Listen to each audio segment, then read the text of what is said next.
మద్యం విధానానికి సంబంధించిన మనీ లాండరింగ్ కేసులో ఢిల్లీ ముఖ్యమంత్రి అరవింద్ కేజ్రీవాల్ కు మధ్యంతర బెయిల్ లభించింది.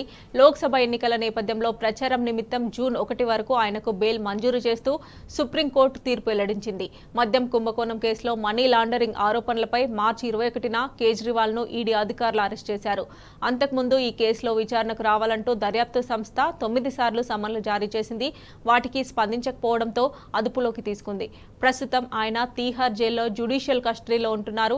ఇదిలా ఉండగా తన అరెస్టును సవాల్ చేస్తూ కేజ్రీవాల్ సుప్రీంకోర్టును ఆశ్రయించారు. ఈ క్రమంలోనే ఆయన మధ్యంతర బెయిల్పై విచారణ జరిపిన ధర్మాసనం తాజాగా ఉత్తర్వులు జారీ చేసింది.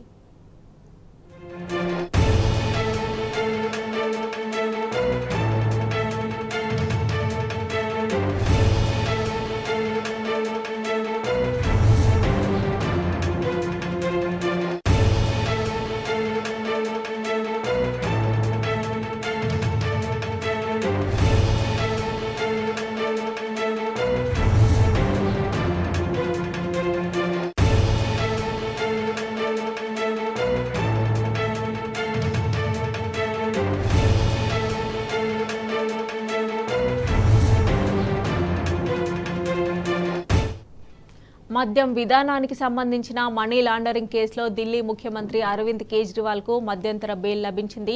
లోక్సభ ఎన్నికల నేపథ్యంలో ప్రచారం నిమిత్తం జూన్ 1 వరకు ఆయనకు బెయిల్ మంజూరు చేస్తూ సుప్రీంకోర్టు తీర్పు వెల్లడించింది. మద్యం కుంభకోణం కేసులో మనీ లాండరింగ్ ఆరోపణలపై మార్చి 21న కేజ్రీవాల్ ను ఈడీ అధికారులు అరెస్ట్ చేశారు. అంతకుముందు ఈ కేసులో విచారణకు రావాలంటూ దర్యాప్తు సంస్థ 9 సార్లు సమన్లు జారీ చేసింది. వాటికి స్పందించకపోవడంతో అదుపులోకి తీసుకుంది. ప్రస్తుతం ఆయన తీహార్ జైల్లో జ్యుడిషియల్ కస్టడీలో ఉంటున్నారు. ఇదిలా ఉండగా తన అరెస్టును సవాల్ చేస్తూ కేజ్రీవాల్ సుప్రీంకోర్టును ఆశ్రయించారు.